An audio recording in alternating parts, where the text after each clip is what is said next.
Just when I thought I was out, they pulled me back in. This is the HYPERSKY podcast, and this is just the intro. So, I'll talk about the topic after this actually, but yeah, I don't know if anybody watches this, but on the previous episode I want to once again reiterate that I'm not inciting political violence with what I said. I'm essentially just saying something needs to be done about the current presidency in the US because there is so much wrong with it. And frankly, there are so many lives in danger that something has to happen. Because it can't be allowed to be like this. So yeah, I'll just say that and let's move on to the next topic. I figured I'd update people on this, and I've got a strange story actually. I was actually having a sort of dream about this. I still fight for women's rights, and I don't want people to really forget that because I think with how much is going on, it's easy to sort of put things aside because you can't focus on multiple things at once, as in focus, but you can have multiple causes. And yeah, like, it's always at the back of my mind and always thinking about it. But I had a weird dream about this, weirdly enough. So I woke up the other night to one of the strangest dreams I've had. It's also kind of dark, it's weird. There's someone close to me who also happens to be a woman, and for some reason she was on a lead that I was holding, almost like a dog, which is weirdly enough what these fucking misogynists want. That is so fucking dystopian. But anyway, I remember in this dream or nightmare technically, I was very on the fence about this, and I literally said to the person like, I'm on your side, so don't worry. And we're trying to catch up to a car or something, but then we needed to stop off at fucking toilets, which for some reason men were required to go into the toilets with them. So it's so weird, and then the dream fucking ended, but what I remember is it was always sort of at night time. And that was really bizarre. It's like a world where, and also there's like someone waiting outside the toilets as like a security guard, which is so fucking weird. Like, it's almost like a Black Mirror episode, I guess, but for women's rights, like a political thing.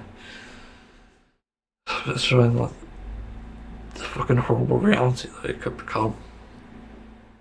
It's just crazy to me that happens. But yeah, like even in my nightmares, I'm somehow still able to keep my morality.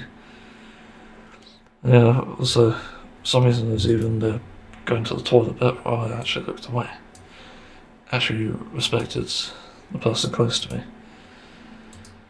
So, and then the dream ended. I woke up and sort of felt a bit depressed because I was kind of like, oh, the reality sort of set in with that. Like that's possibly what might happen.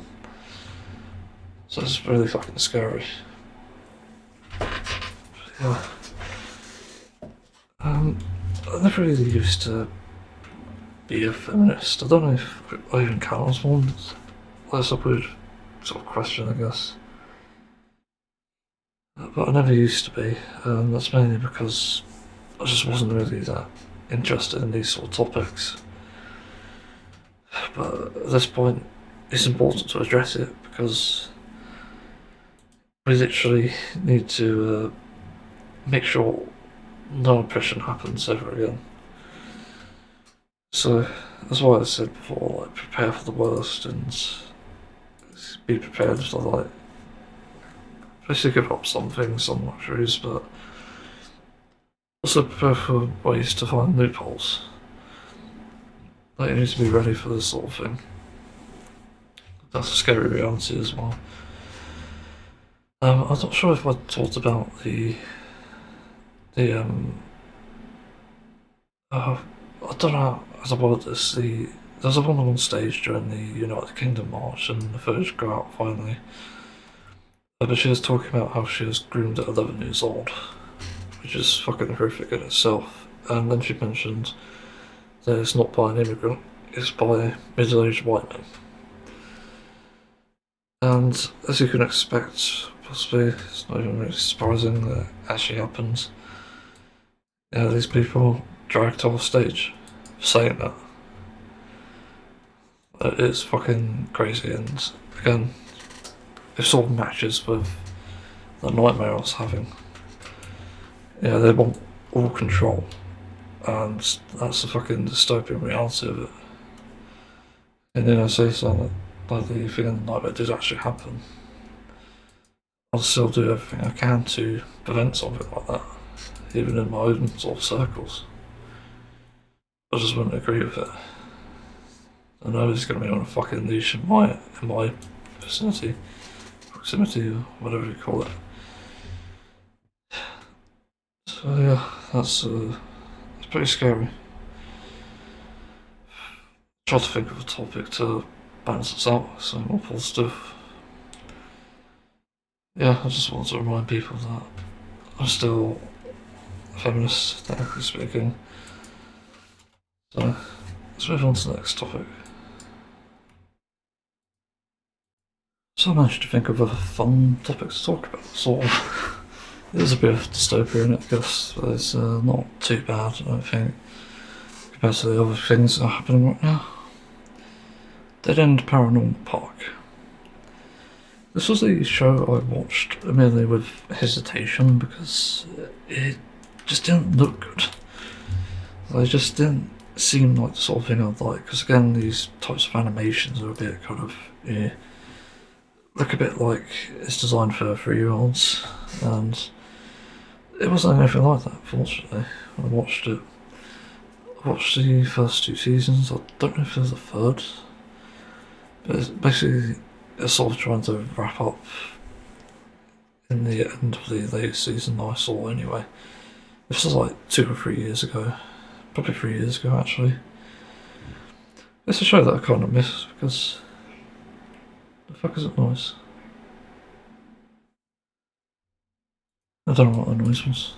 Ironically, probably paranormal. Yeah, I watched it a few years ago and it was good. Like, it was just good, but not amazing. It's one of the only shows I ever saw that had some really good representation and accurate ones at that. So, some spoilers obviously. Involves someone, a trans guy, going to a park and you don't know he's trans actually. As a job, and he's alongside another person, an autistic woman, and they basically find out the park is basically haunted. And it's a paranormal park bit, but it's not haunted in the way you think. I think it sort of involves like a good side, bad side sort of thing, and weird enough, I think it was turned out that the angels were actually bad, the devils were actually good, or demons. But one of the most interesting things about it is its representation. The autism representation is quite good, in my opinion. It does sort of accurately get some of the traits down. And yeah, it's over-talkativeness and hyperfixation, and she even starts a podcast with another friend of hers, who I think also works at this park. There's also a talking pug, I forgot about that. Yeah, and they get to know each other, and suddenly a realisation hits this autistic girl, I can't remember her name. She starts to develop a crush on this other lady. And in what is one of the most interesting scenes ever, she like repeats the sort of scenarios, like trying to figure out what the best way to approach asking her out is, and eventually she does it, and it's revealed that this other lady isn't actually interested or even into women, I don't think. But it's like, that's so fucking fascinating because it shows that there's actually an element of realism here. And this is actually kind of relatable. You know, you fall for someone that you like, and it's like, oh, wait a minute, they're not interested in me. It's like, oh, it's kind of like really harsh reality, but like, at the same time, it's accurate. And you haven't really seen that sort of thing before. And then there's a really interesting story point with, as I said, the trans guy, and he has a sort of love-hate relationship with his parents and grandmother. And he's specifically bringing up about how his grandmother just mistreated him, which I think, if, with anyone who has any knowledge on transgender people, they'll know what it probably is about. And it's quite obvious that his grandmother was probably bigoted and didn't actually respect him. And it's sort of revealed at some point that he's trans, but he's also gay. He falls in love with someone who falls in love with him back, which is the only gay couple there, which is good, I suppose. But it's still pretty accurate too. But yeah, like, it's got some really interesting characters with them like that, and it just shows that a lot of these shows just don't dare tread there, which sucks. And also another fascinating thing is he tries to become a wrestler. Like, I remember this episode where he's in hell, essentially, because they can do that in this place, and he tries to become a wrestler. Like, he has his own mask, his own identity, along with his pug friend. It's amazing. But I don't know what happened to that show. I think it's possibly cancelled, but it wasn't like that bad. That's a weird thing. It's one of those where you can really appreciate it and enjoy it for that, really, for the realism. It's definitely one of a kind, because stuff like that doesn't always appear on TV. It's really frustrating in that sense, because it's like, it's great. Its representation is like out of this world. And it deserves like respect, it deserves attention for that. It didn't get much, and that's kind of sad about it, really. And the story itself was interesting at certain points. I remember like the reveal with the angel stuff, also the owner of the park. I remember that being quite interesting. And that, besides these character things, are just also interesting mini stories here and there, and just fun moments, I suppose. It's one of those shows that it's worth a watch if it's available to you. I wouldn't say you're missing out on too much, but the representation is just peak. It's some of the best I've seen. It's better than The Owl House, in my opinion. And I fucking love The Owl House. Yeah, it's definitely worth a watch. So, let's move on to the next topic.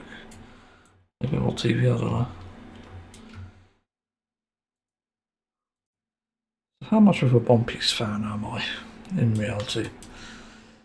I feel like the SpongeBob meme, basically, where he gets up off his seat and says, I fucking love X. Actually, I hate X. It's run by a fucking fascist, so that goes contrary to what One Piece is about, kind of. Well, technically it is, actually. And One Piece is about freedom and overthrowing government and stuff. But, yeah, you could probably overthrow X in some way. Oh my god, One Piece is just amazing. Like, consistently, I'll see the images and clips on social media and even like YouTube every now and then, and it just blows my mind every time. Like, it's just so unique, and so it's one of the best watches I've ever made, really. Best TV show I've ever watched, and it's just insanely good. Like, I can't even like put into words how good it is. That's how amazing it is. In all honesty, yeah, I just feel like a show like that deserves more attention. In all honesty, because it's like it does so many things right. It has great characters. It has a great story. It has a deeper meaning, and it's just insanely good. And yeah, it's just mind-blowingly good. But I got thinking about how much I actually love it, because I don't really know if you can even measure that, because of all the things I'm interested in over my lifetime and stuff, One Piece is probably one of the most interesting things I've ever been into. Like, more so than Pokemon, which is a pretty big shoe to fill. The Pokemon itself has a charm, but One Piece is like, holy shit. It's so eye-opening as well as a story. It just makes you realise as well, it's sort of seeing a similar thing happening in reality. And obviously a bunch of revolutions happened because of, well, just corruption in general, which ironically is what One Piece is about. It's about a corrupt government and trying to basically block the freedom of people, trying to police state, and then you have people who are on the side of the government who are like, okay, maybe these pirates aren't such bad guys after. And it's like, oh my god, it's such a good twist as well. It's just so good. And yeah, like, I've actually taken the time to. I'm actually waiting for the anime to finish so I can at least finish its current arc, Egghead Island, I think, before I actually get into it again. Because I want to watch it and get into like the manga and stuff, but it's just too much effort at this point. You know, I'm quite, I don't know, like, I prefer to do things in one take. You call me one take something. I can't think of anything clever. And that's what I do with most shows. That's why I tend not to view the ones that are ongoing. It's because they are obviously unfinished, but it doesn't mean they're bad. It just means I'm not patient enough for that. I don't really want to wait. And there are very few shows I'm waiting for to release. I'm still waiting for Stranger Things all these years. No idea where that's gone. It's strange. So yeah, I don't know. But one day that'll probably come out and it'll be great. I think it's the final season if I'm not mistaken. Pretty sure they've wrapped up some of these things, some of these plot points. But with One Piece, like, I follow the memes, I follow like, the fan art and stuff, and occasionally on the Reddit and stuff. It's sort of easy to consume. I just find it really interesting. As a series, it's one of the best ever. And yeah, I don't know if it could even like get better because it's so good already. But as far as like things in real life, like the way I've tried to support it myself, I have a One Piece poster of the old Going Merry. Actually, it's just the Going Merry, isn't it? I did it because it's got the Thousand Sonny, which is a newer boat. But the Going Merry is like, it's one of the saddest scenes I've seen in One Piece actually. They have to say goodbye. But yeah, it's like a great memory to have as well. Because even though the later ones are still peak, it's still amazing in its own way, in its own right. And I just love it for that reason. It's just unbelievably good. And you know, it's one poster, but I also have a what is it? A Chopper plushie, of course. Yeah, I just got it today. That's why I can't remember. I've had such a weird day today. Yeah, I fucking love Chopper. He's pretty cute. So I'll have a plushie of him, as well as other cute things. Yeah, I've got a sucker for cute things, really. even though I don't seem like it. It's just one of the things that gives me some joy in life. You know, there's sometimes a lack of it. Yeah, definitely made me happy as well. It's a Chopper plushie. It's basically an anime film. It's not a Netflix one. I'm not sure about watching the Netflix one because I might watch it as like a way to rewatch things, but in a different sort of way. Because I'm not keen on manga reading. I used to like it, but I've sort of gone off it a bit. It's weird. I was actually taking a break from games when I was reading a lot of manga. That's how I found out The Promised Neverland was like amazing back in when it's manga form. For some reason the anime of that was just so fucking scuffed. It's so bad. I just didn't like that shit. It didn't work. Yeah, it's weird. But yeah, that's about it though. I thought about buying the mangas if they're like translated. I don't know at this point.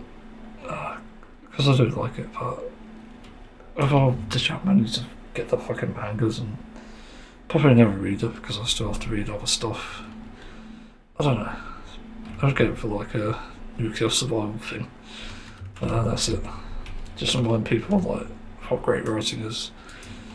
Yeah, I don't really know what else to say. Yeah, it's just a great series. I recommend it strongly. So this is something that happened. So Penguin Z just made a video about this, and apparently, I actually did see it, but a politician called Ted Cruz had made a very strange claim in, I don't know where it was actually, probably a court to be honest. I don't know what it was actually. But yeah, he's not saying like stop murder, stop rape, but then he said something like don't stop pedophiles or something. What the fuck? Are you kidding me? Like, how are we even in this situation? The thing that Bengal Zoo brought up is that it's nobody brought him up on this. Nobody said anything, and it's so weird. I just looked back at it. He said, "Let's stop attacking pedophiles."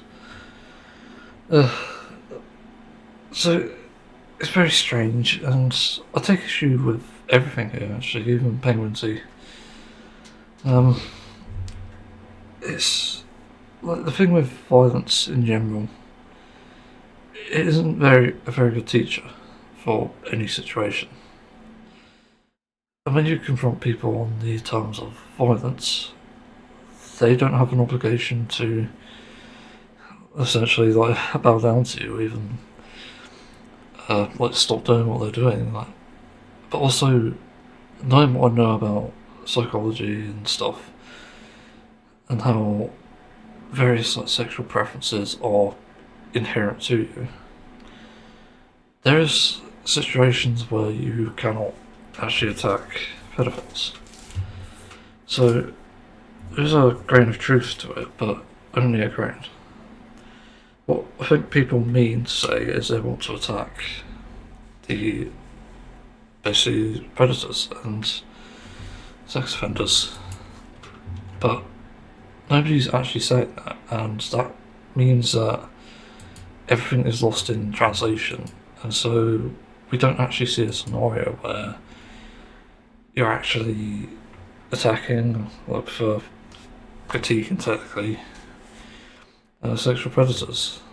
Like, you need to speak along the lines of you need to prevent this issue from happening, rather than saying, "Oh yeah, you're a cunt, you should die." But that's not doing anything, I'm afraid. And I did some research into even that sort of thing. There aren't many studies on it, unfortunately. I think the one study I did find, because again I have to reiterate, I was witness to child sex abuse as a child, and it definitely fucked me up. It's always bothered me, and I've tried to figure out the reason why. But in the end, even with therapy, it's like, okay, so nothing can actually change you. Like people just stop like this, and it's quite a morbid sort of reality, I guess. But in the end, it did sort of bring comfort because it made me realise that yeah, people have these traits and it's not avoidable. But the study anyway, I was just going to mention, I think it did some research into the stigmatization of, again, something like pedophilia, and it found out that people were more likely to commit abuse in that situation, which again is very fucking scary because, well, for years people have prosecuted pedophiles, and that's been the way it's always been. There isn't much else to say on that.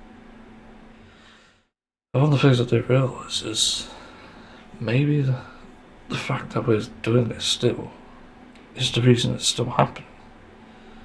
Because we're not actually looking for solutions or treatments. We're looking for basically someone to poke a hole in, essentially, for lack of a better term. Or someone to just beat up, which is actually bullying, like essentially harassment.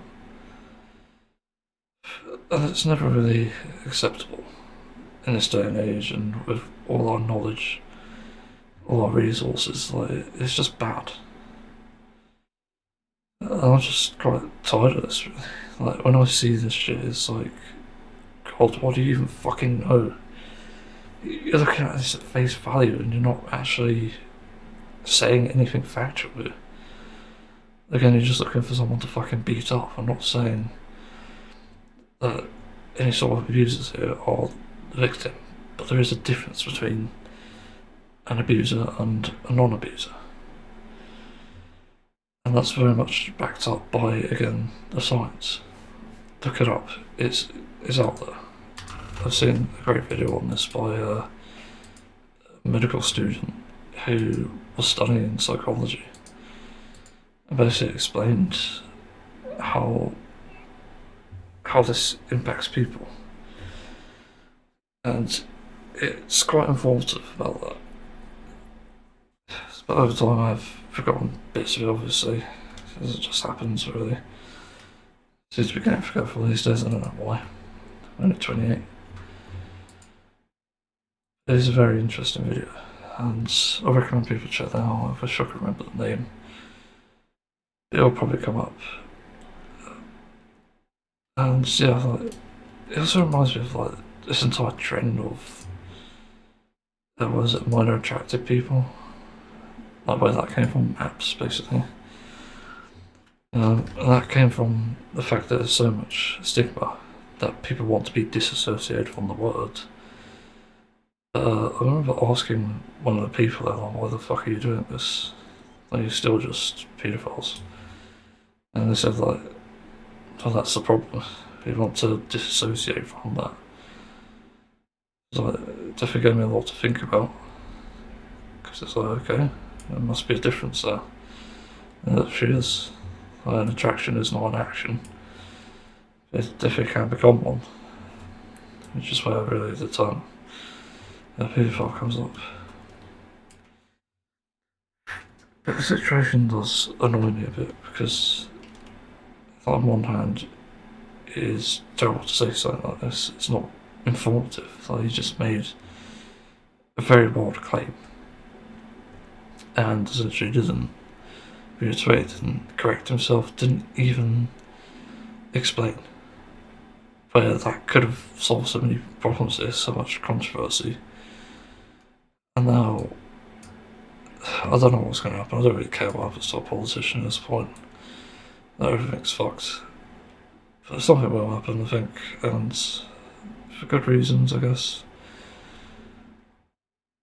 It's just so disappointing that, again, I would say, like, pregnancy, this is saying that it's good to be violent against people, but then I'd argue that doesn't make you any better. still wrong. And I've had people try to radicalise me in that way, try to get me to be extreme against, well, people who've done wrong. But the one part they never could convince me on is actually trying to be better than them. Like, why would you stoop to that low? You know, I remember like when I was traumatised by seeing someone killed for the first time. It never leaves your memory, and so I desensitised myself to it. And people they were actually like so fucked up doing this sort of stuff, like not only just killing someone, but just uploading the video to begin with. It's all over the internet, and you can't really avoid it. But the thing that gets me with that is there would often be videos of sort of I don't know, like civil punishment. I don't know what the term is. Just like civilians just punishing someone for their crime. But like it's just so fucking evil. It literally turns into a Black Mirror episode. It's just so twisted. Like Black Mirror literally had an episode about this. I think it was season 2. No, it's White Bear. It's called White Bear. That's probably an easier reference. Yeah, it's like the entire episode, for spoilers obviously, basically revolves around repeating this hellscape for. What's that noise? Right. That's supposed to say on my door because I'm fucking fed up with that. But the episode White Bear would revolve around this a woman who was just constantly being pursued and harassed for seemingly no reason. And it's like confusing reality, and then she's helped by someone, or supposedly anyway, and try to get out of danger and stuff. They end up getting captured again, and they try to escape that, and they do, and then they go to this radio tower where supposedly the White Bear is a thing that's attacking, and they go somewhere inside and then basically get caught up between different people, and it's revealed as like a fucking game show sort of thing. And she's put on a chair, strapped down, and basically told her crimes. If you haven't guessed, her crime was abusing a child, along with her husband, supposedly her boyfriend. She think it might have been boyfriend. But this is all set up to make her suffer for her crime. And after all this like torture and anxiety from running away, being pursued by supposedly a predator, like someone with a gun, people with weapons, and also people with phones just recording them and laughing, it suddenly becomes clear that she was involved in a crime, and because of that, people specifically decided to punish her and basically do it over and over again so that she would learn her lesson. The problem is, she had her memory wiped, so every time this happened, and it happened on repeat, she was put in front of a TV, forced to watch something, and then she was brainwashed to forget. She'd have to live through the same thing again, being pursued, and it's an entire community sort of thing where people involved push her to that. Like they come out with the phones, there's obviously some acting people who just aim to torture her with like the guns and stuff, psychological torture. It's just so fucking dystopian. Like that's literally what's being encouraged here. So like encouraging violence is just a bad thing in general. You definitely have a right to criticise people. You definitely have a right to serve them punishment as per crime. Like that's a basic thing. But not everyone is saying that. Instead it's like this complete like shock value thing, like face value. People saying, oh, this is terrible, and they're not really saying why. And I also question like the intent of people who actually do promote this violence. Because like, there's cases in the UK now, which weirdly enough was never really brought up, where people who are like extremely anti-immigrant, anti-racist, and like, well, they use this fake sort of mask, but they pretend to be protecting women and children, turn out to be actual pedophiles and domestic abusers. So what gives? Like clearly the violence isn't getting us anywhere. Something has to be done, and that's really all I can say on this. I think I'm definitely open to being criticised on this, or basically discussing it. And I prefer discussing it in a comment section, obviously. It's just one of those things that I've learned over the years, like from my own trauma. All I've wanted to essentially prevent all these years, like the more we can prevent horrible things happening to people, the better. And it's just a universal thing. It's not just like the people who have been abused by adults. Even like my situation where I've witnessed it as a child. It's also just preventing this whole shit from happening to begin with. And there is a case again for rehabilitating people, as I've said before. Yeah, it's just frustrating that violence is the norm for this sort of thing. But weirdly enough, people don't say it about President Trump, so that's a major double standard. So yeah, I think I'll leave the topic at that. Again, feel free to discuss it. It's something that I've done light research on. So yeah, let's move on. I suppose I haven't talked about that, so at least I don't remember. I think it's such like a weird niche topic that I didn't really bother. And it's a fun one, luckily. It sort of relates to the recent Herman Lee signature guitar. I saw that and I saw the price and I realised, okay, well there's no budget options, so it kind of fucking sucks, because that guitar in there is fucking cool. A lot of the features are really good, but again it's very expensive. And it made me wonder, like, what do I want in a signature guitar? Exactly. And weirdly enough, I have made a list of things I'd want. I wonder if I can find the notepad. No, no. Custom guitar wants, there it is. That's the name I gave it. And will it open? No, yeah, okay, it's opened. Fucking hell. Streamers playing now music. Of course, mute that. So I call it the Exist guitar, and you know, assuming I ever get a signature, what I can't say signature guitar, I wouldn't want any profit from it, to be honest. Any royalties. Even then, I'll just give it away. Like, it's just wouldn't need it. But I have some like ideas, like some sort of headstock with a cool Galaxy spiky cutout, maybe. Then again, solo guitars have something like that, I think. Is it solo guitars? Yeah, someone. There's a weird guitar custom builder which doesn't have much attention.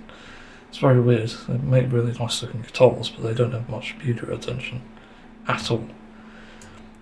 Locking tuners, big tuning holes, yeah.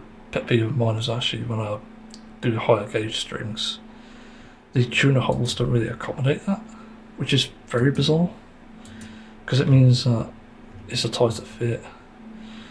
Galaxy 12 fret inlay, which is pretty obvious. I'd thought about like a black hole, maybe.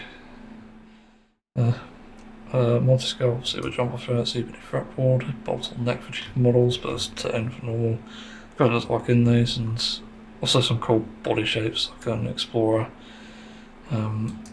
Wide decent 24 fret colour and stuff. Like, there's so many different things on it, I won't go into all of them.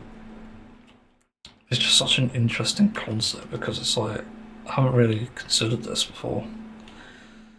And now that I think about it, sort of know some like niche things I'd want done on that, and it's sort of cool in that way because it means that if I ever get the opportunity, I can design a car, no guitar, the way I want to. Actually, I would design a car quite differently as someone who's a passenger in them. You know, obviously I'd go electric, but I'd also have it be manual as well. Essentially offer a backup option where there need to. And I think that would be really important because, you know, in a life or death situation, these things matter. You know, cars are reliable, but they're not so reliable that things can't go wrong. And that's really where we encounter a lot of the issues. I've heard about electric cars essentially being death traps because you can't really get them out, at least the electric locking ones. But even then, if everything's so feature rich, it becomes an issue of literally that becoming a danger and potentially just going wrong. And I think that's really an important point. It's one I actually learned from some relatives of mine actually. But that's sort of the benefit, and you still need like keyholes and stuff for me. Need a smart way to hide it, I think, but you still need a keyhole just in case. Yeah, like having the electrics shut down, especially during like an accident or something, would be devastating, and they'll probably kill someone. It probably has already. Yeah, so it's basically that's the gist of it. It's about looking at these various problems and addressing them in creative ways. So I would also, of all things, I'd make a lot of storage in a car. I'd make the seats a possible storage solution. I'd also remove the ability for things to roll onto the seat. I'd also put a thing between the driver and the passenger so that things can't roll onto the pedal, that sort of thing. It's like really fucking weird, but really cool sort of details that matter. And I don't really know the best way to address it. Because I'm not a car guy, obviously. I do see these issues and do have anxieties around them even. I do find there are big problems. Also, I'd want every car to be equipped with Bluetooth at this point because, and maybe a speaker, I don't know. I want things not just to be feature rich but also work. To me that's really important because it's a fucking car. You're going to be using it to get around. I'd also want it to be safe. So if anyone were fucking hit by a car, I wouldn't want them to fucking die. I'd also take that into account as well as like the crashing and stuff. I have like potential like, I don't know, like maybe airbags for people who just fucking get caught in the crash, unfortunately. Some way to get them to obviously not fly as far if they're hit. It's actually just doing things for safety and functionality without the compromise of, again, impending doom, which is what some cars offer because, yeah, they're just not well designed. So it's a bit sort of tangent that went on, that's for sure. It's an important topic still, nonetheless. Because, yeah, there are flaws with everything, but doing your best with them is definitely the bare minimum at this point. And you need to take into account the types of people driving them, the types of idiots that might drive them as well. But yeah, it's weird. And also, like, with current technology, there's a possibility of like something like speed assist, like literally scanning the things on the fucking signs, like the speed limits, and even catching them that you don't see, hidden behind bushes and stuff, and being able to see that, yeah, like that's the speed limit you have. Yes, I don't know. The custom control thing quite self-explanatory. I could go through it again because I just finished this raid. scale with tremolo, which is a question mark because I don't know if they exist, but apparently they do, because I've looked it up. But it's sort of like a cool idea as well, because tremolo can be a bit underrated. I find there are uses for it. It can make things sound a bit sort of groovy, I guess. All knobs away from the pickups. Oh yeah. Like, even on my current guitar, they're right in front of the fucking pickups. Like, I don't know who designed that. It's just so bad. Having them away is quite crucial. So I'd have it like behind the bridge or something. The bridge saddles, whatever it is. I'd have it that way. What's the next thing? Semi-acoustic car. Yeah, I sort of want a semi-acoustic. I'll have blue pink variants of jobs and white somewhere. A black paint inside for blue/pink. White for yellow pink, something like that. I don't know what I mean by that. Didn't make any sketches. A variety of pickups for sure, because you never know. People might use them for different things. So it'd be good to have like a 2 or maybe even 3 pickup setup.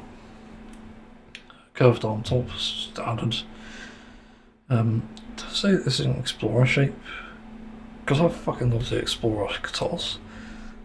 They're pretty underrated, and the problem with them, as I've owned one before, I owned a Dave Mustaine model. It was one of those cheap black ones. It was terrible. The only guitar broke a D string on, fun fact. But it just, there's like elements of it that got in the way, and it also just didn't look amazing. I was really inspired by the guitarist of Def Leppard for that, because I really like that guitar. It's very fascinating sort of model.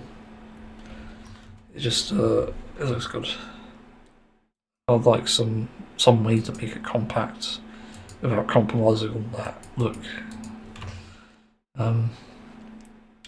Of course, I got here magnetic and slide pickup holder through the wood. Same pickup colour in the middle between the pickups. What the fuck am I on about? Away from the arm, so it's not in the way of tapping. Do I mean pick holder? When I see people tapping stuff, one of the things that annoys me with guitars, like when you have to sort of get rid of your pick and maybe just go fingerstyle, go fingering the fucking guitar, and you have to put your pick somewhere. But I think the reasoning behind that was literally there needs to be a place to put it other than your lap, where it could open in a live setting.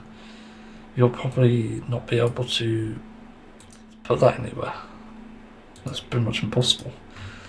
So I think the idea with the magnetic pick holder is that it will allow for putting the pick easily away somewhere and then picking it up again as an optional, and also because it's semi-hollow, it would allow for that because you could just put it on the inside.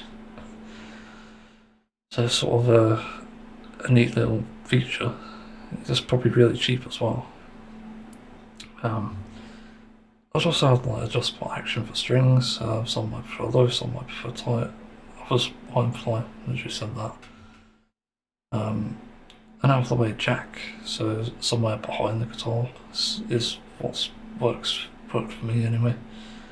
It sits on the lap and middle with ease. That's important, especially for an Explorer. So there might have to be some sort of compromise there or something, maybe even like a groove, some way that it would work. But no slip, sit down. Oh yeah, this.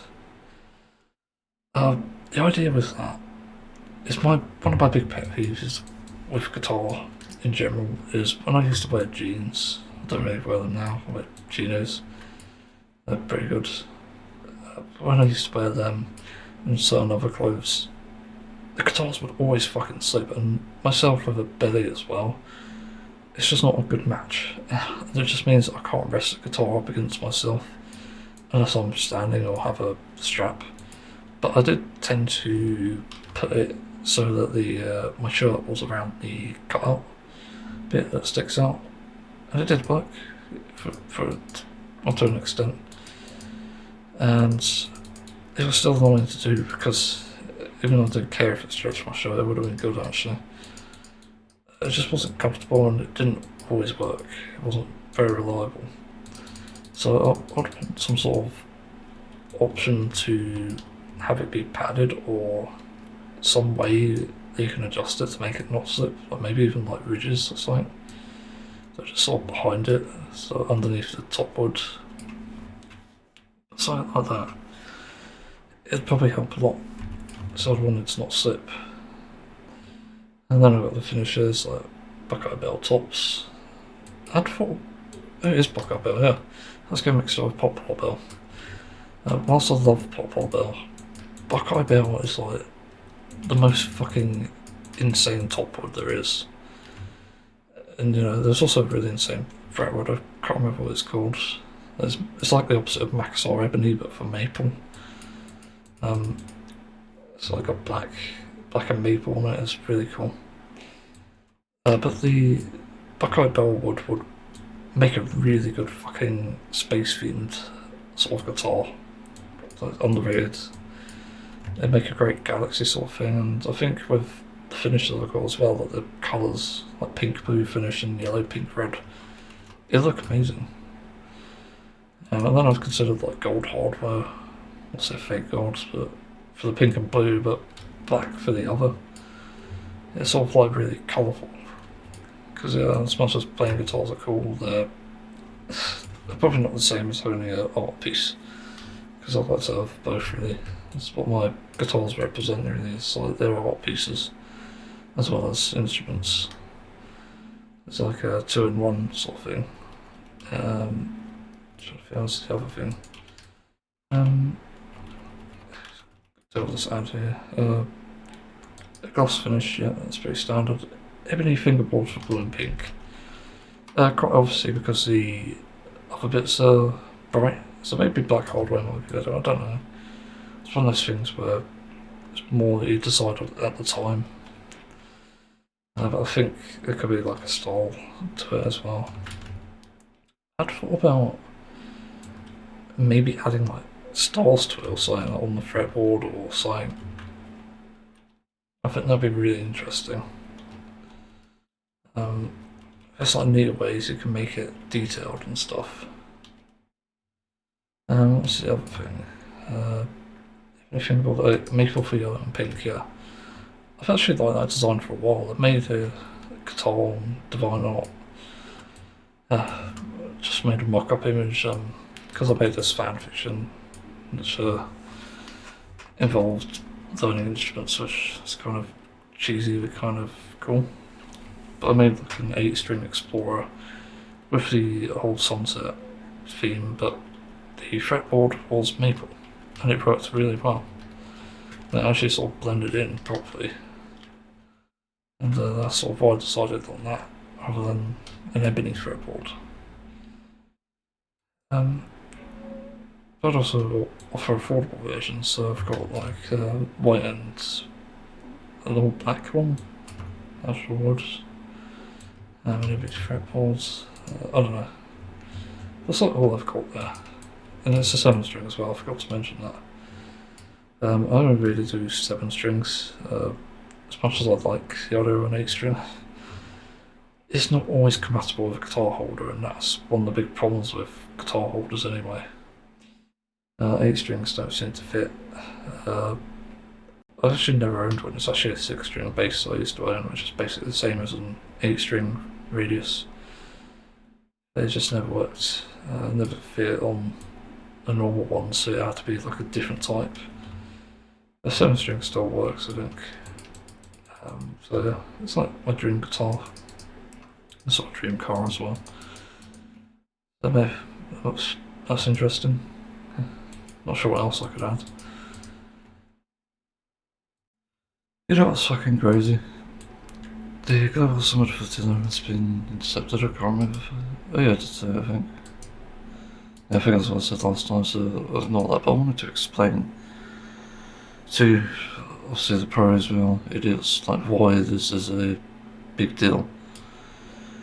So, for anyone not aware, it's actually considered a genocide in Gaza. with over 60,000 people dead, mainly women and children. It's been obviously established that this is the case, and there's been obviously real life documentation of this and literal terrorist acts. And all this back and forth about these hostages has not yielded any sort of proof, and if it were real, then I'm pretty sure Gaza would have done something about it.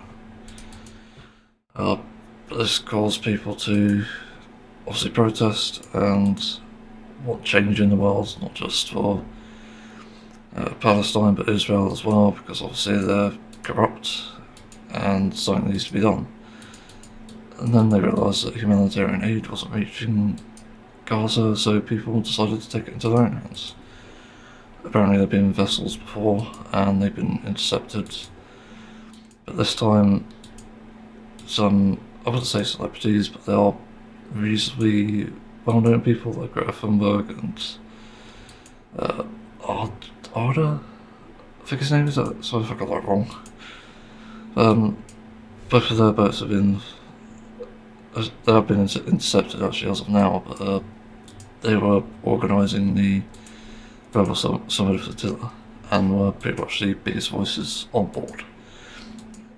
And the fact they're doing this means that they're doing it knowing the risks and knowing that they may not come back, and that's one of the unfortunate things with this. Because Israel is so corrupt, they essentially wouldn't fucking care that whatever happens to the people on board. That's why they started with attacks back when the global Summud Floatilla first launched.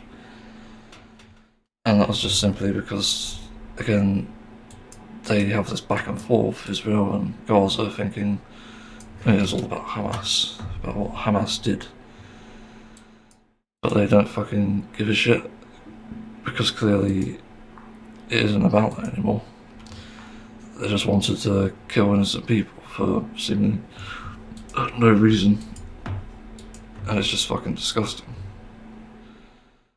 So it's a very worrying situation, and when they had to stop off in the global Summud Floatilla to get supplies and also think gather their thoughts, let's be honest, that's probably why.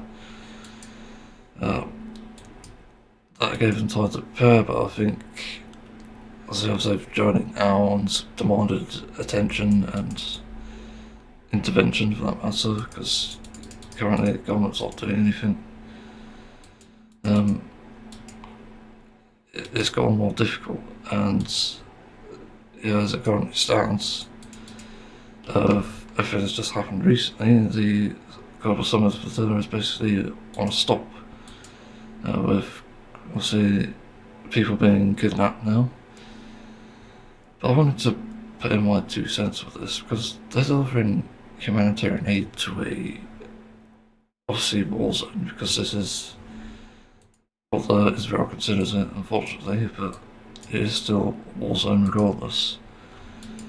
But the intention was to deliver aid to the innocent people, and Israel's current view is that there are no innocent people, and they actually viewed the Summud Floatilla, which by the way has 0 weapons, as a threat.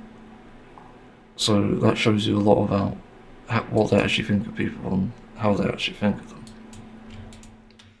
And it's just a deep level of corruption, for that matter. It's just deeply sickening stuff, and given that this is just humanitarian aid, it's not like anything like weapons or anything, it makes no sense why they're being intercepted. And, again, they full well know the risks. So it's not like they're going in here like thinking, oh yeah, we'll get away with it. No, there's literally a blockade, that's literally what they're addressing. So any of these arguments about this mission being stupid is completely false, but there's also, again, my 2 cents in this and what I've realised. It exposes not just the cruelty of Israel and callousness, just lack of care in general. They've already done like psychological tactics. They played music, they intercepted like comms and stuff. They've essentially sprayed water on people on the Floatilla. They've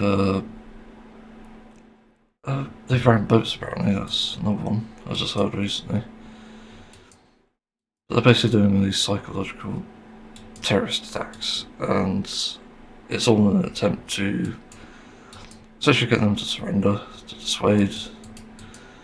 But the ones that are sort of being mildly attacked are still going because they know that they need to get to shore and get the humanitarian aid there.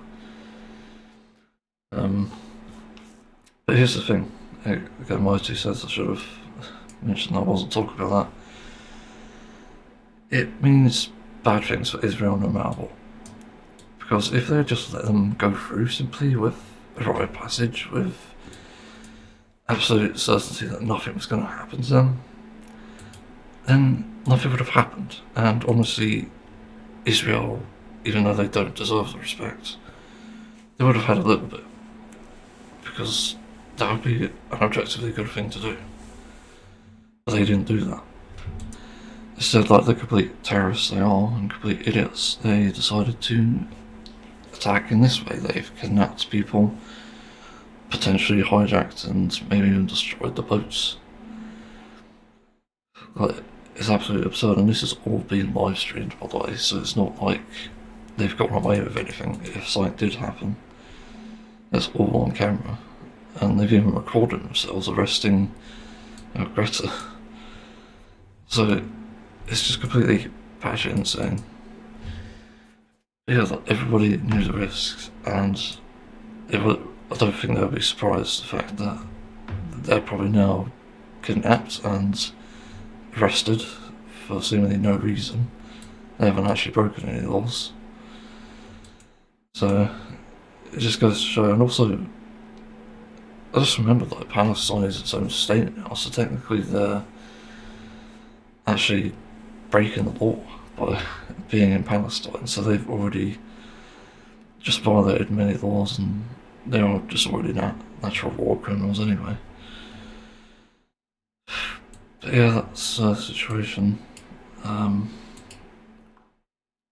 It does leave me worried about, obviously, the things that will happen now that people are being kidnapped, and the flotillas are probably going to be intercepted moving forward.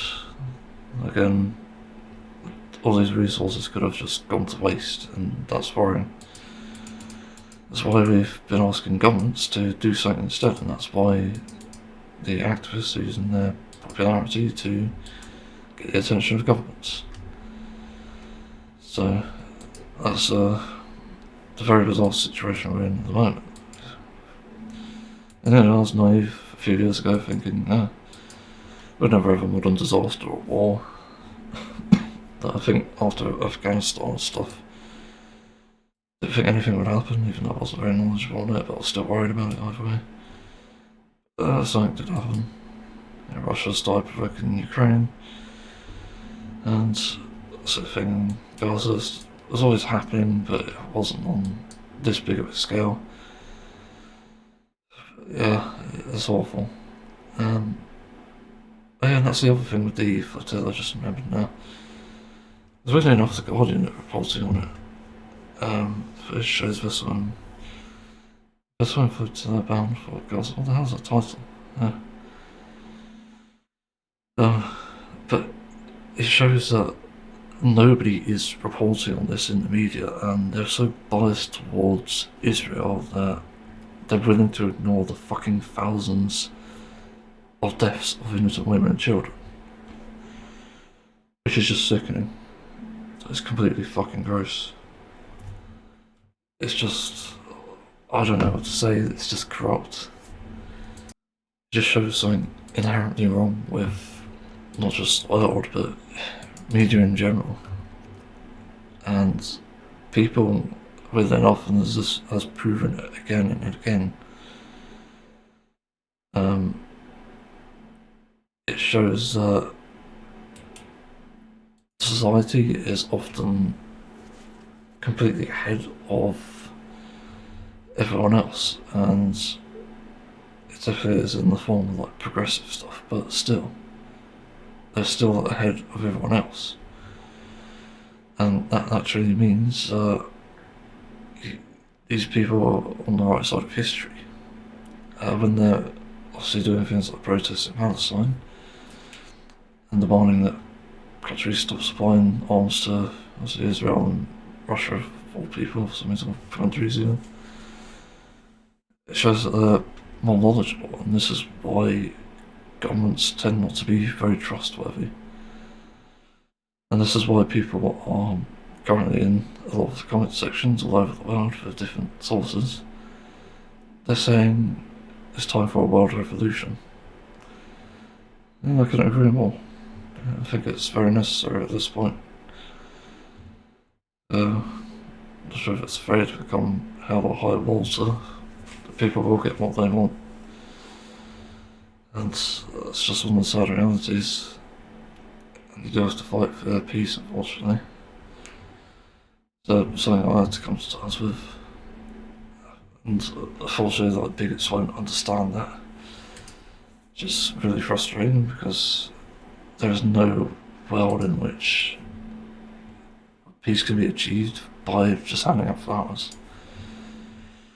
You know, if other countries are doing the same thing, and if there's like intelligence, especially if there's finding out that they're making weapons, maybe out of these flowers, who knows? And yeah, you've got to respond and you've got to be on the ball with that. You've got to make sure nothing bad happens at all. So it goes to show that the world is in a pretty bad situation. We're all pretty much compromised. We need to act before it's too late. Because you never know what might happen next. One day it's like, we're just in this fine situation where we're under a roof, our internet, and the next day it's like, oh, well, Honda's just been nuked, and what do you do? Well, it's one of those situations here. I don't really know what else to say here. I pretty much said my piece, and I just explained things. Again, like, thoughts and prayers with the global Summud Floatilla and all the activists. And hopefully something good does come out of this anyway. Because when Israel has acted badly, even if they've done a worse thing, or it could even be considered worse, I don't know actually. Depends on what they do now. It's still not great. And again, the only good situation that could have happened with Israel again is if they just let them pass. If they didn't intercept, if they didn't do anything, you know, they would have said a lot. And it just proved that they're willing to go through with some kind of genocide and terrorise people. But again, not just Palestinian people, it's also the global Summud Flotilla. It's just absolutely fucking insane. So, I don't know what else to say. Thanks for watching. Well, I'll make a podcast. No. I'll just move on to the next topic. That's what I mean. That's my bit for some reason. So, I just did the most nerve-wracking thing after going on a rant about it, and about Windows 11, and how it's so dumb that you have to subscribe to Windows 10 updates. But I finally fucking did it. I actually went through and did a PC health check and tried to discover why I can't upgrade to Windows 11. Because looking at it again, like, I don't want Linux because there's too much troubleshooting. I don't want the security upgrades because of Windows 10 ongoing, whatever. I don't want that because it costs money. And yeah, just there's so many problems around this. And the only option for me seemed to be Windows 11. And that seemed to be the only way to legitimately be able to handle it. to be able to keep with the operating system without being burdened by, well, just Windows 10 being Windows 10. And I checked the requirements and it was a TPM thing, which is where I discovered something interesting. For some reason, either Asus or PC Specialist put my PC on my motherboard on discrete TPM, which apparently has data loss. Which is fucking insane. I don't know what that means, but that is just fucking weird. But the moment I launched my PC back up after resetting it, it took about a few minutes though for some reason, I don't know why. It just immediately loaded anything I basically got up, and I think it even includes the internet actually now I look at it. It's just fucking weird. And then again, the internet probably does load anyway, because it's only when I wake up from sleep. It's like the most bizarre thing ever, and I just face my fear as well about anxiety around doing troubleshooting and stuff.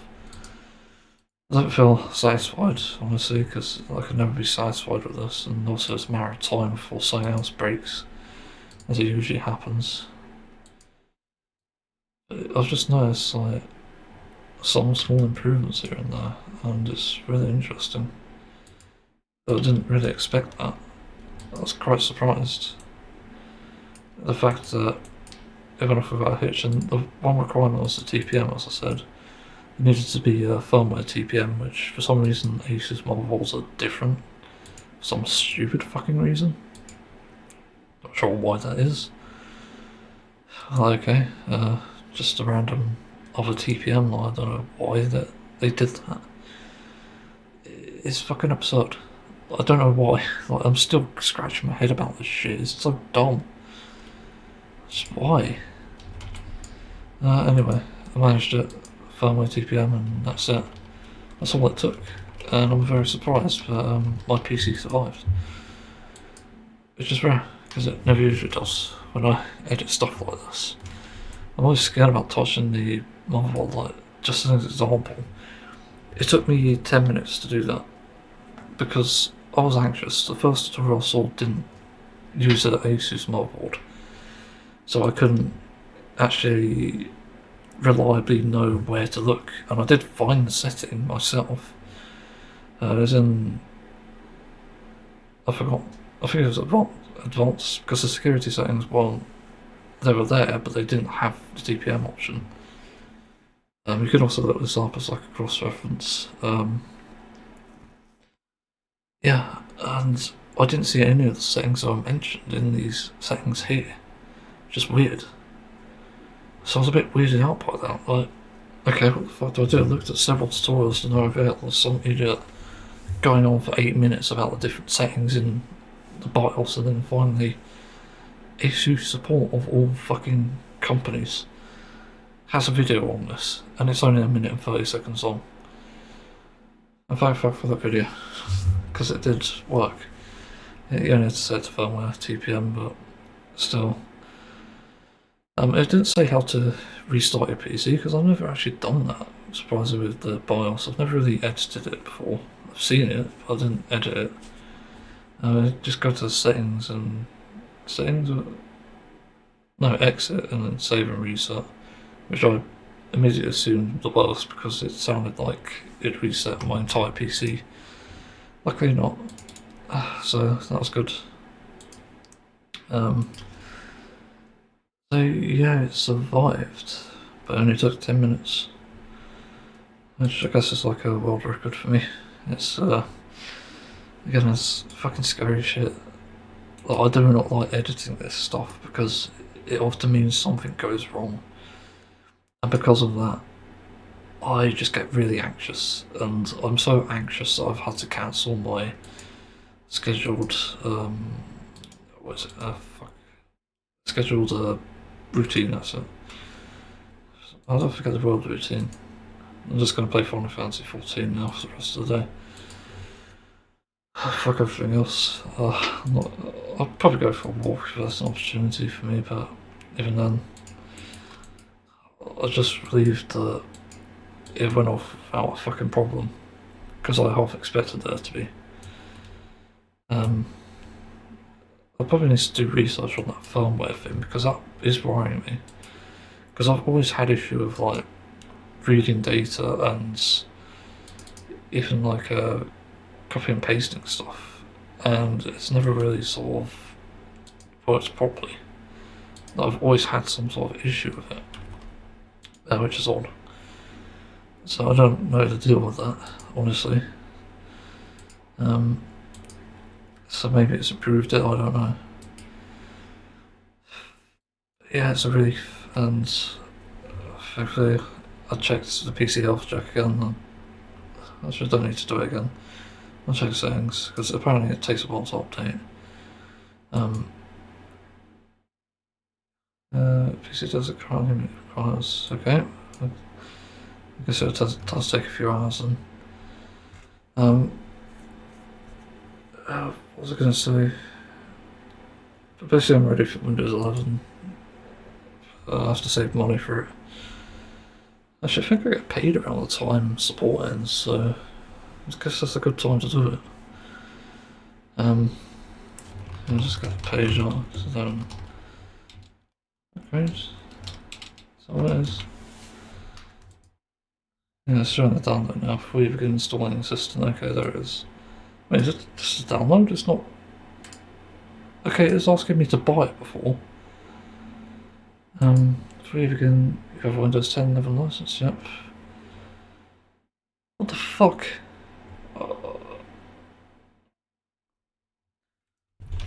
Buy? Control F buy? Control F price? Are you fucking kidding me? So it didn't actually... How? I'm just in complete shock. All this research I did trying to figure out how the fuck you upgrade it, and the page is right there, but it didn't show. Like, the computer is literally fucking... I don't even know what's happened there. That is insanity. How can you be so incompetently miss something like that? Like, I just want information on how you do it, like the process, like where do I install it? That's it. Well, that's all I wanted to know, and it didn't tell me before. I was like, it's fucking ridiculous. That's why I hate Microsoft. I don't just hate it lightly either. Jesus Christ. At least I'm prepared though. I'm not really looking forward to Windows 11. There are only some things that interest me, but even then, apparently you can put video wallpapers on there, which is great, because I'll put a fucking... I might replace wallpaper engine actually. I'll put some like downloaded 4K photography stuff on there because it's fucking amazing. There's tons of it on YouTube. But I'd love stuff like that. It's fascinating, and it's probably better to run than the wallpaper engine, which takes up a lot of resources.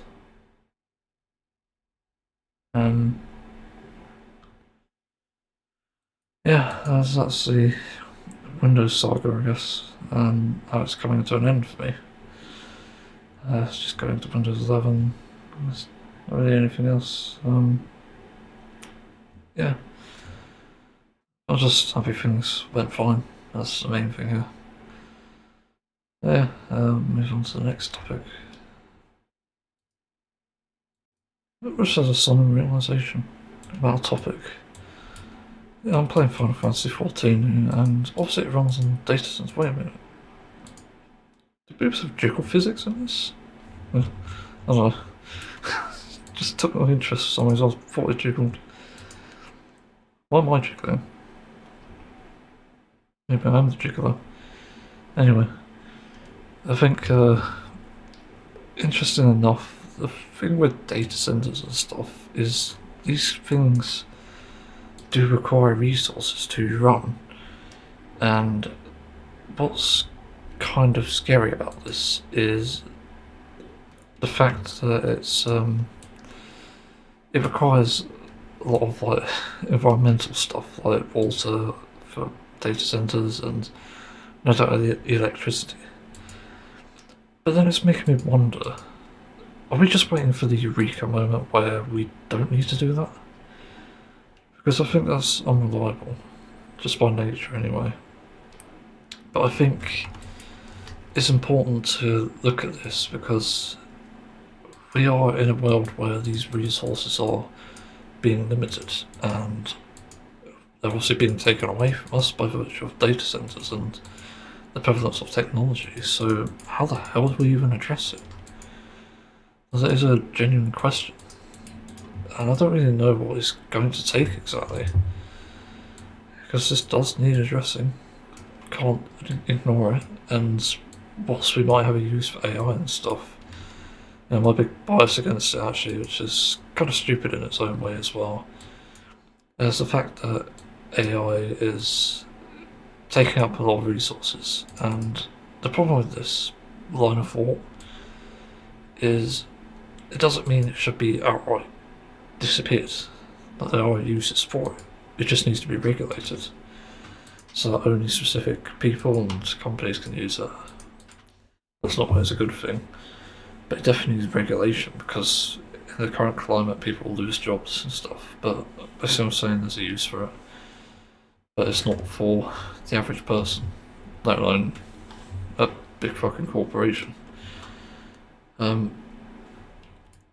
But then what I'm wondering is with data centers in general, not just AI, but these game data centers for storing information, we're still waiting for that moment where it's stored in a way where it can be done without the use of, again, environmental stuff, even like waste for that matter.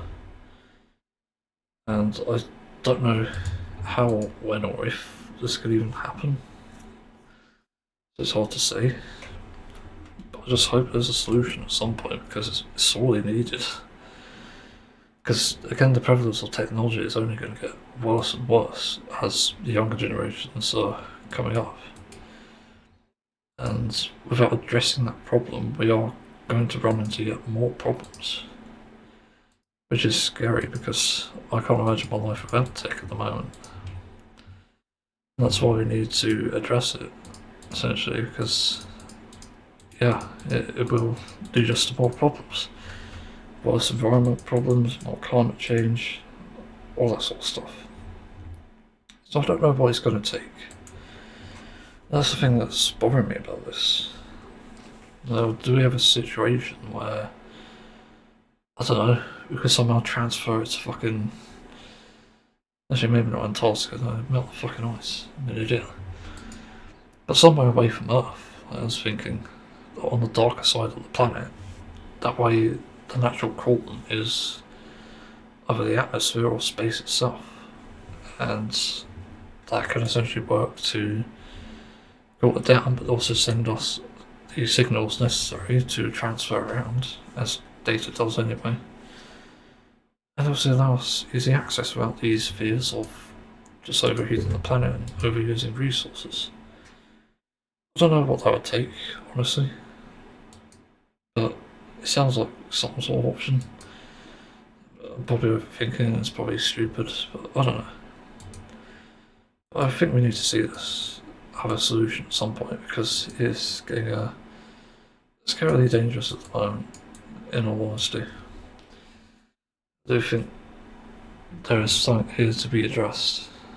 So yeah, I don't know. Interested in what people think, obviously. Let's move on to the next topic. I can't believe we're in this situation, but I have to feel like I have to do it anyway.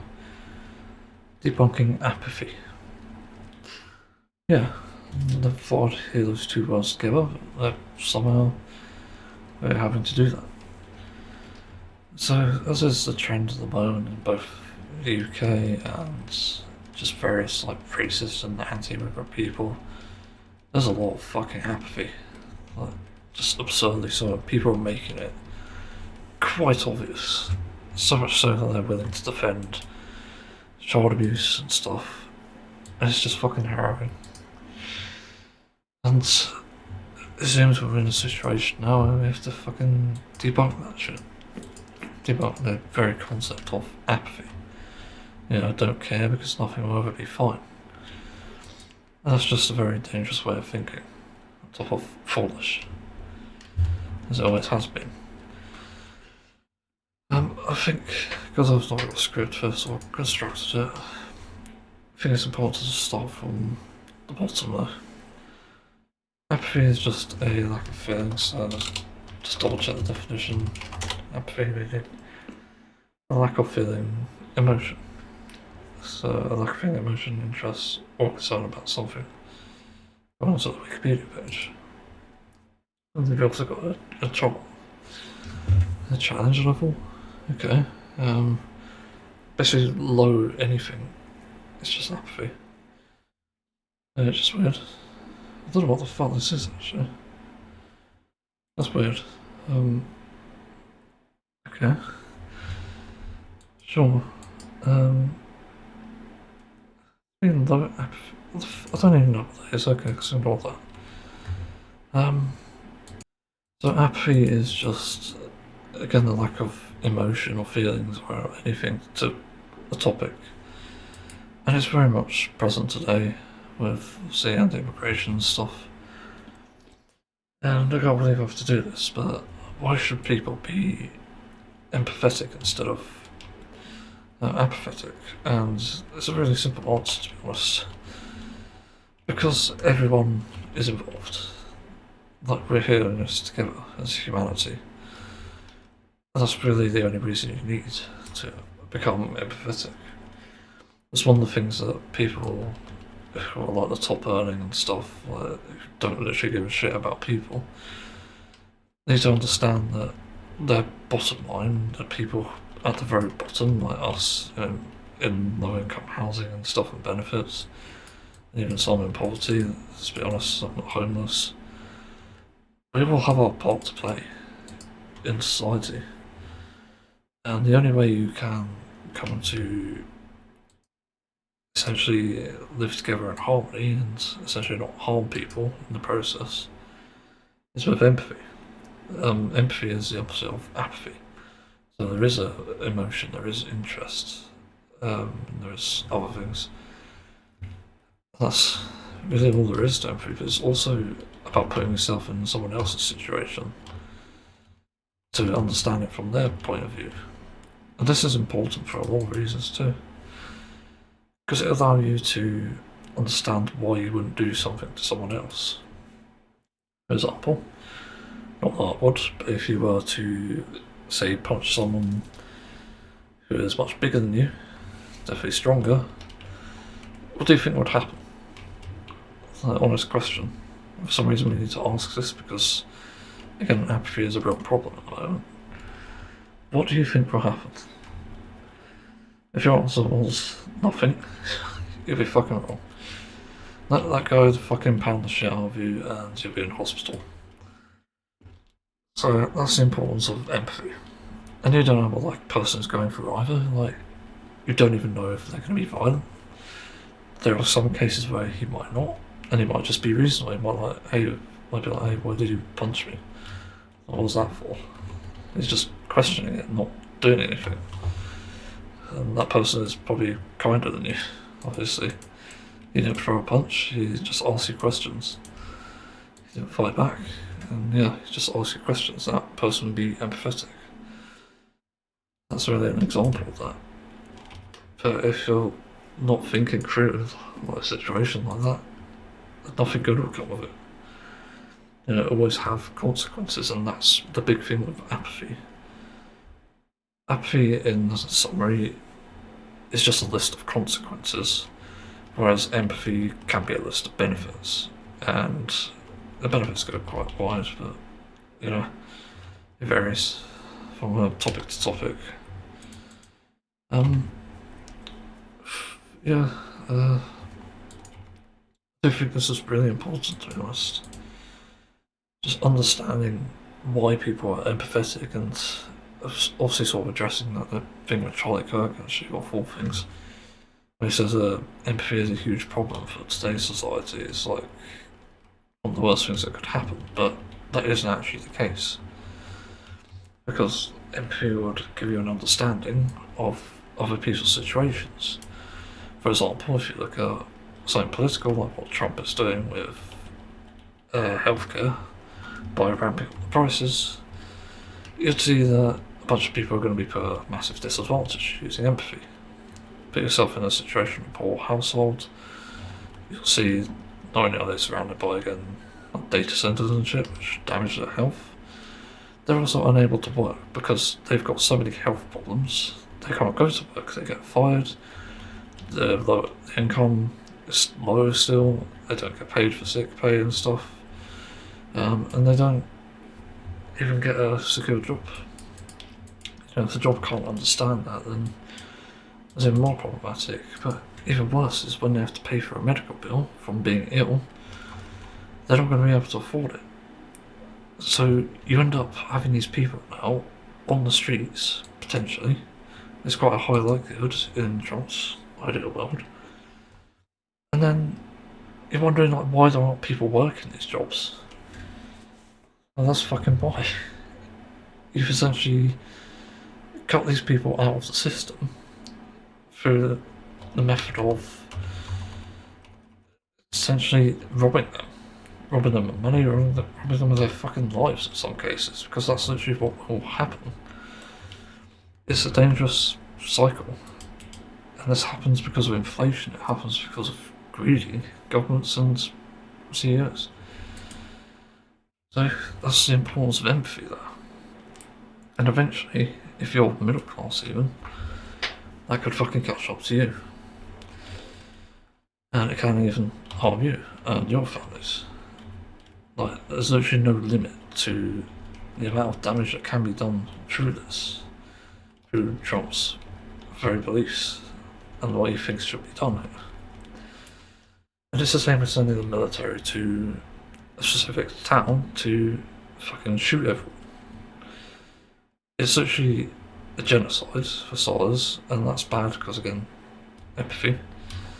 Nobody wants to be in that situation, and there are also people in the military who likely have relatives or family, someone who lives there, or maybe even friends, and they wouldn't want to fucking do that. So you can empathise with them. You can understand why. And empathy is sort of a relation thing as well. And weirdly enough, empathy and pain go quite hand in hand. It teaches you a lot. Something I understood quite well as a child. That's pretty much what kept me off fucking committing crimes. Just hitting people for fun. But that's why it's so important. And again, it sounds dumb, but I have to literally explain this. Like people who are apathetic are kind of like 5-year-olds.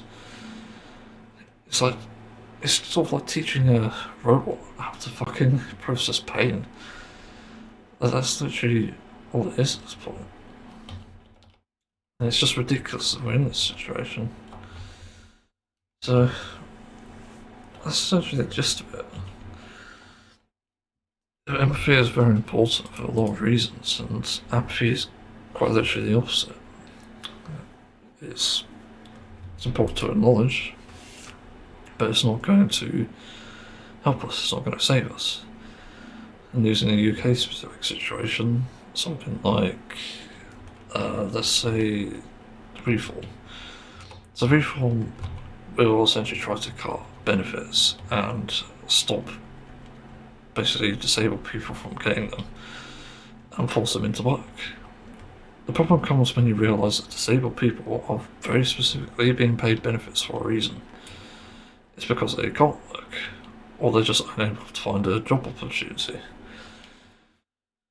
And there are reasons why that also isn't possible, because some jobs don't pay enough, some require office work, which also excludes a lot of people, especially if those offices don't have the correct facilities. But even then, some companies will just view the disabilities as a liability, like wheelchairs or even mental health reasons.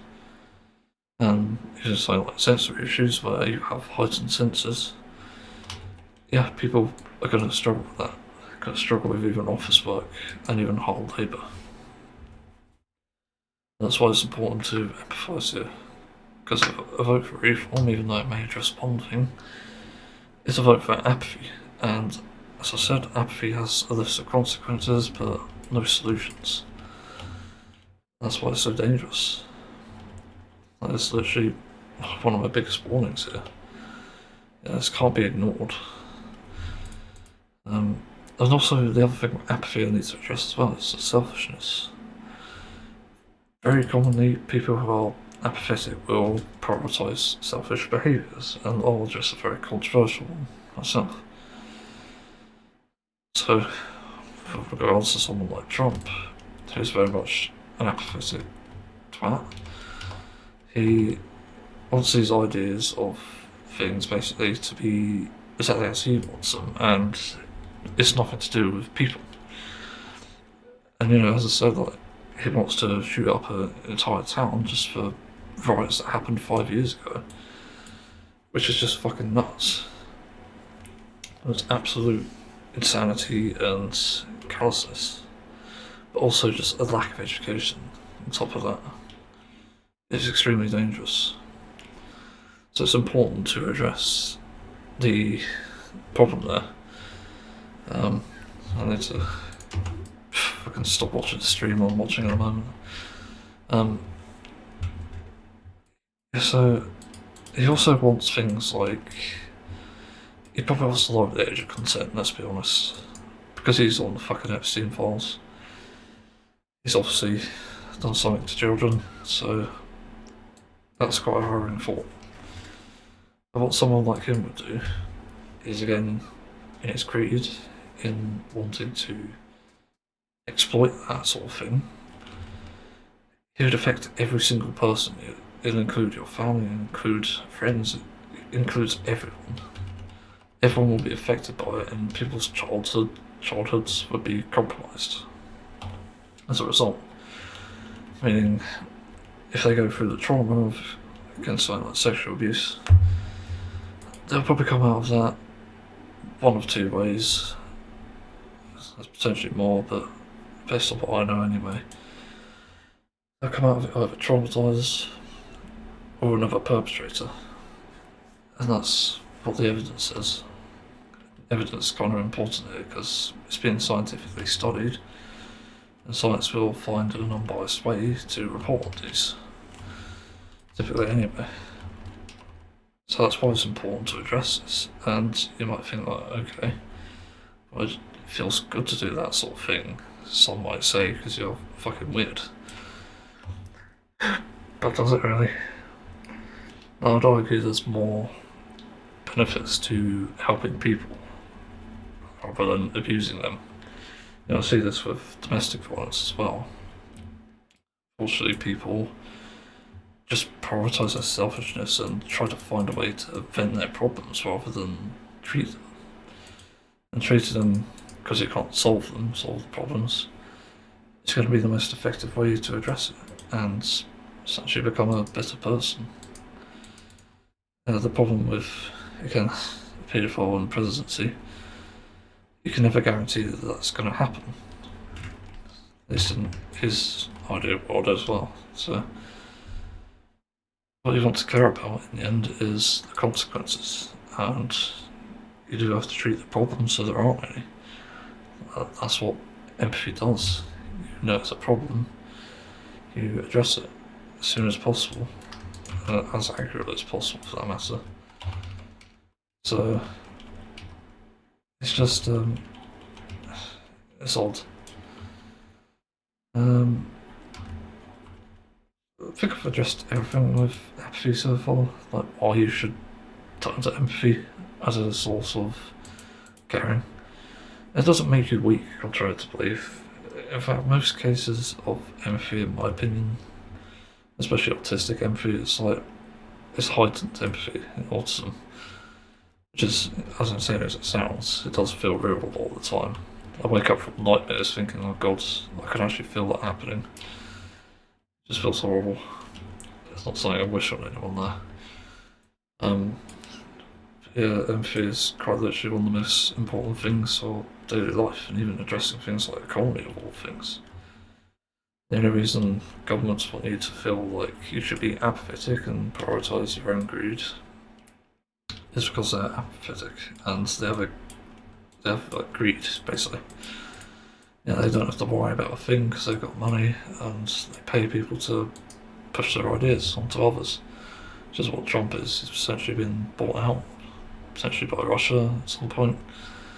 But most likely billionaires as well, from all over the place. And yeah, that's leading to a bunch of problems. That's why that happens. And also have to say that the one side in this office as well is actually an us versus them situation. However, it is more problematic on the side of apathy because, again, you could easily be compromised. As I said with the example, like Trump's idea world with essentially sexualizing children, it will be a problem because, again, that's going to affect a lot of children and a lot of families for that matter. It's going to be trauma around even the families having to go through that. It's just going to be horrific. So it's never a good thing. Like, you may have some greedy intent, but it's not the right thing to do. And I can always guarantee it as well, like, if you believe in God and stuff, like God probably condemns it as well, because it's actually fucking hurting people. So, yeah, I think I've said all I can, but you know, it is apathy versus empathy at the end of the day. I see more benefits to not only society but people's selves in an empathetic world. I suppose there's something else with that. I don't know, like, I can't think of it actually. I'm trying to think of something else that's kind of like greedy for some people. Yeah, I don't know, but I basically addressed all I can here. It's a strange topic for sure, but I feel it needs to be addressed. And obviously we need to debunk apathy for what it is. And again, it's just a list of consequences. And empathy can definitely help mitigate that. So it's worth developing that sort of sense of empathy. You know, I've actually seen people on various channels. There's like a channel called Special Books by Special Kids, and they interview like people with different mental health issues who have been through some things like this every now and then. It's not usually like the controversial types of people I've mentioned, but there are types of controversial people now. Technically, there's like sociopaths and schizophrenic people. Understanding them, empathizing with them is one of the most important things you can do. Not just society, but to them and to yourself. It also provides a lot of clarity and closure when people sorely need it now, because there's so much uncertainty around these things. It's even the same with, again, the more controversial stuff. Understanding that, again, it's like a trait. It's not something you can change, it's not something you can solve, but rather something you can treat using treatment, obviously. I don't mean treat as in fucking ward, I mean treat as in treatment. It's weird, fucking. The English language is just so weird. That's a bad example of it, really. A good example, really, of how bad it is. But yeah, like, that's the gist of it, to be honest. That's apathy debunked. So, let's try and move on to the next topic, hopefully a bit more positive. Another weird, fun topic, maybe, I don't know. I'll talk about the change of scenery in my bedroom, but specifically, obviously, where I spend my entire time. Yeah, I've made some changes recently, and it seems to be for the better, but I don't know if it's a change of seasons, that's the only thing. As I recently painted the door, I'm not very confident in it. I didn't do a good job, but the door looks decent either way. It definitely looks like it's fine, really, like it works. It reflects light, and the walls are painted grey, which I intended on anyway. I just wanted a darker room that was a little easier on the eyes, but I ended up sort of having some form of regret regarding that. Pretty sure it's spider just sounds on my leg. That's weird. I don't know what that was. yeah, basically it was to make it sort of easier on the eyes, and it did sort of work. I will say though, having come off the medication, I have noticed only a little bit of difference in sleep. Because sometimes I can just lay down and fall asleep right away, but other times I'm just awake, and I think that's because of caffeine. I didn't have an issue with caffeine for a while, and then like I suddenly got something in 2020 or something. Well, I couldn't keep drinking it. And then I started to be able to drink it again, and then suddenly I don't seem to be able to, which is weird. So I'm finding alternatives, possibly. It's very odd. So I'm not really sure. So I don't know if it's caffeine or just a lack of exercise that's doing it. It's very confusing to me. But no, not really any changes in sleep. I will say I've been sleeping better actually since changing things here. Like changing the curtains and door. I've actually had, for the first time ever, literally, been fucking sleeping through the night and not getting up a single time. Which is rare, because I haven't experienced that since at least childhood, even early adulthood. But it's been so long since I experienced that I literally noticed it. It's something I can remember anyway. Never know actually. Apparently you dream like 15 times a day or something during your sleep, and you only remember some of them. So that's kind of a weird thing. Yeah, maybe you got the Men in Black just finding out you're awake and I'm like, oh shit, gotta flash them. Wait, what? Yeah, but the things have changed. Obviously painting the door, I'm still waiting to do the doorstep. It's got gloss on it, which makes it look nicer. It definitely lines up the room. That was an immediate thing that's made me pretty happy. I was worried it wouldn't, and it did, luckily. I sort of suspected it anyway, because the window sort of is close to the door for some reason. It's a very weird design choice, I'll admit. I probably would have chosen the other room if, I don't know. The other room in this house actually seemed a lot nicer upon second inspection. Sort of regret not getting that, but either way. It is a very odd situation anyway. See how the door works, really. But then I also changed the curtains, and this was a weird topic of mine from a few months ago, before my Reddit ban. I was asking the gaming communities and stuff about like curtains that are best for computers, because as weird as it sounds, my current curtains were heating up my computer by absorbing light. They were blackout, but they were supposed to reflect heat and essentially, is it neutralise it? I can't remember the term. But it was catching the heat in the windowsill, which my computer is facing its exhausters. And where there would be airflow, there isn't, because the heat is getting in and that's going through my computer again and again. And it's just not helping. So that's one of the reasons I looked into more curtains, other curtains even. But it's also the fact that I just don't like the sunlight in my eyes, so I needed something to allow light but not allow too much in. And I found the perfect compromise. It's actually I recommend it. It's IKEA. I wonder if I could find it. I need to go on my account. But these are IKEA curtains, which is fucking crazy. Okay, where's my purchase history? There it is. There it is. £24. That's just a bit more expensive than I thought. And again, that was with delivery. Delivery is £5, it's £90. The curtains are against more. And they allow in enough light. Unfortunately, thunder, lightning, whatever. But it does allow in enough light, and it's really nice. Like, it's so good that you can even just close your curtains and it'll still let in the same amount of light. It's kind of crazy.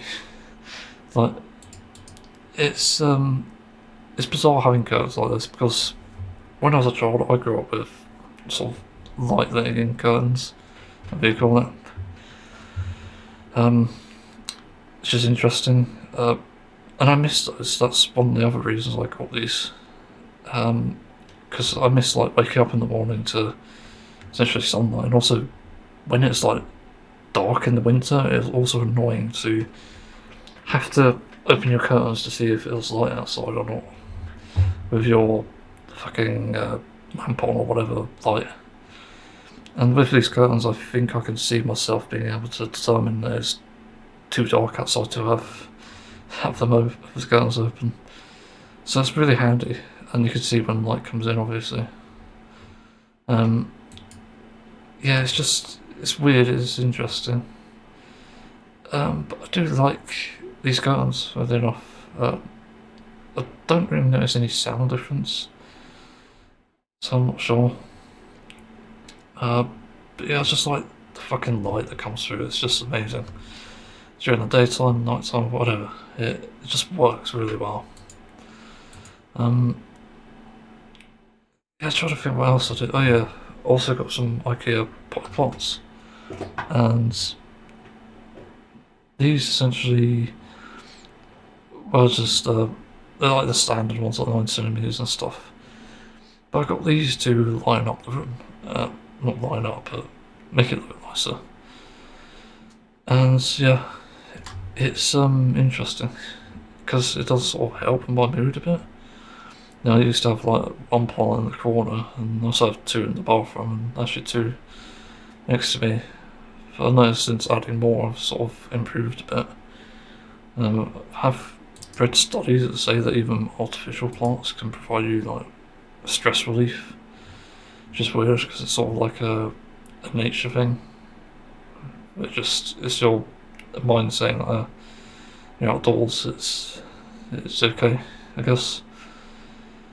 I'm not actually sure the proper reason. It has to be instincts, I know that. But it does work. It's just weird. I also need to break off some cinnamon from my pantry to put in them, because it'll deter spiders and stuff. I've had a massive problem with spiders in this room. Probably less so now with the glossy door, because that's where they were getting in, I think. Yeah, I just fucking hated the spiders. It was awful. Yeah, so I don't know. But I've noticed some improvements, and with things actually moving forward as well, and obviously the season's changing, I think it's helping. I will say, it's doing something that's making me happier and easier to regulate my stressful moments. So it's definitely a good thing. And that's all sound that. Let's move on, possibly. I don't know where this came from, but for some reason there's an anti-trauma dump crisis. I don't know when this happened exactly, because I've had my own share of trauma, and I don't really remember when I started explaining it to people. And it weirds me out, because I don't know where this idea come from, but people are suddenly anti-trauma dump, and I don't understand this. Like, what the fuck gives? Like, where did this view come from exactly? And I don't know how. I think I tried to research it before, but it didn't come up with any results. And I think it's because it's such a niche topic that it doesn't really sort of click like that. So people just don't really have any idea why. But I think I have a few ideas as to how that could happen. One of the first things that comes to mind is basically people are selfish. So the people who I probably haven't gone through too much are the ones saying this, and they're basically living a better life. Obviously than the person who's trauma dumping, but that's the problem. You know, you're living a better life, and this person is opening their heart out to you to hopefully find some comfort and solace. The word? What does solace actually mean? Maybe I should look that up. What does solace mean? Comfort, consolation, and time of distress. Sadness, yeah, literally solace. And that's what they're doing. But people are outright saying like, no, I don't want to hear this, and it's just really tone deaf and selfish, and just completely stupid as well. Because these trauma dumps can often lead to a sense of comfort, like getting something off your chest. Like, I'm pretty sure many people have had that experience. They want to get something off their chest, like I am doing right now, and they find relief in that. There's no problem with that. But the people who made it out to be a problem are causing more problems. Because someone who is actually traumatized, who does have a legitimate reason for feeling like there's been a big trauma dump, are legitimate. Like, that's literally a real thing, and ignoring that will lead to more problems, as I said. And it can lead to more mental health problems. It could lead to a stronger, like, hey, let's keep this to myself or something. It's like, it's fucking crazy. But it leads to depression, leads to more mental health issues. It's absolutely nuts, and it's never good to ignore someone who is actually explaining trauma. Because at the end of the day, it's their lives. They've been deeply affected by whatever is traumatizing them, what has traumatized them, and they need support. But where the current mental health situations, at least in the UK, have failed us, is that people don't have a way to talk about it. So even if there's something like, maybe like a relative touched me as a child or something, and he told me he'll kill me if I told anyone, that's going to cause some massive fucking trauma. Because that's going to lead to the worry of, again, potentially being killed, but also the fact that that's such a heavy thing to carry. Just the fact that his child abuse has been touched is fucking awful. And so people want to get that off their chest and obviously seek justice in another sense, but also to overcome that trauma, and so they want to be signposted or pointed in a direction where they can get help. But if not, they'll want some comfort from the people they know, and potentially the people they love. That's sort of the problem here. And not allowing people to talk about this is going to be very harmful to them. It's absolutely absurd that I have to say this, but that is what's happening. There's more harm in not letting people speak out than there is actually letting them speak out, and there are benefits to yourself. Like, you could try and help and get the sense that you're doing something right here, and you literally are if you are helping in some ways. If you're making suggestions about what to do, if you have experience with it even, you probably have a better idea of how to overcome trauma. You can also, what's the other thing I was thinking of? It's completely left my mind. I don't know what the other thing was actually. It's important though. Trauma dumping isn't anything new, it's always existed. You know, people have said that before, and unfortunately it's become a bit of a meme in like shows and stuff. It's like the oh, she's got daddy issues sort of thing. But that in itself is a sign of trauma. Right? And again, ignoring that is going to lead to more harm. And who knows what that sort of person is. But also, denying the just talking about it sort of thing is also denying humanity.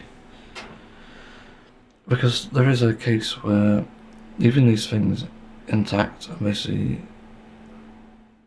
unspoken about, unattended to, is probably going to lead to more of that issue. There are plenty of cases where even victims of like abuse and stuff can end up being abusive themselves. And that happens because they don't have a way to basically talk about it, to have an outlet about the abuse they've got on themselves or even done on themselves. and there's always a fear of like arrest and stuff, but either way, talking about it is still better than actually acting on it and getting your voice out there instead of like saying like, oh, call the police. You could be saying something like, okay, this is fucking horrible, but you need to do the right thing here, apologise, hand yourself in, like offer these options rather than a statement. And that's really important. I can't stress it enough. I do genuinely think that trauma dumping is fine, like no matter how horrific it is, like even if you've fucking seen someone killed, like that's important. Again, people may not have experience with it, but again, talking about it with someone who probably trusts you is important, and they're not going to trust you if you start saying, I don't want to hear your trauma dump. That's just fucking selfish. And most people, anyway, don't give a shit what sort of day you're having anyway. Because we can't tell.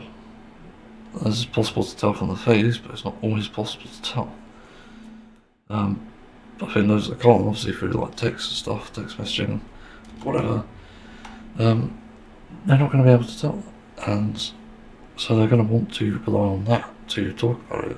Also, it's like, it's as anonymous as it could be. And unfortunately, some people don't have the opportunity because of, again, traumatic situations that they're actually in currently. For those that do, and those that can do that, you literally need to talk to them. Because holy fuck, like there's so much wrong with the world right now. It's like, there's racism, there's anti-immigration in the UK, to bring that up again. There's also like this fake protection of women and children's rights. But they don't exist because, again, the people doing all the prior things I just mentioned, they're also doing things against women and children. So it's very important that we start discussing this with people, start accepting that trauma dumps are a thing, that people will do it, and that it's not actually a bad thing. It's not something to be stigmatised against. Like, yeah, there's for sure maybe a trigger warning in that, but I think if there is, like, there is some form of solidarity here, because you've gone through the same thing. And that means that you essentially know, potentially how to help them, you know potentially how to help yourself even. But also you could just find comfort in the fact that you're not alone. Like, that's one of the most basic things here. So I don't understand at all the entire anti-trauma dump stuff. Again, like, it's absolutely fucking absurd and stupid. It just shouldn't be a thing. Like, trauma dumping shouldn't be a thing either, but anti-trauma dump, at a time where trauma is probably going to be higher than ever, like, you have to be accepting. Because it's just fucking selfish not to. So, yeah, I don't know. I've pretty much said all I can on this, so I'm interested to know if people have any input on this or anything I've missed. So let's move on to the next topic. I forgot to do an outro on this, but I'll have to shorten this episode because it's got so many fucking clips. It's actually kind of insane. Did about 18, was it? That sounds not right, I've counted 19. Yeah, it's probably the most I've done so far, but I'll need to cut it down so you might not see all of them. Yeah, thanks for watching, listening even, it depends really. I'll see everyone another time.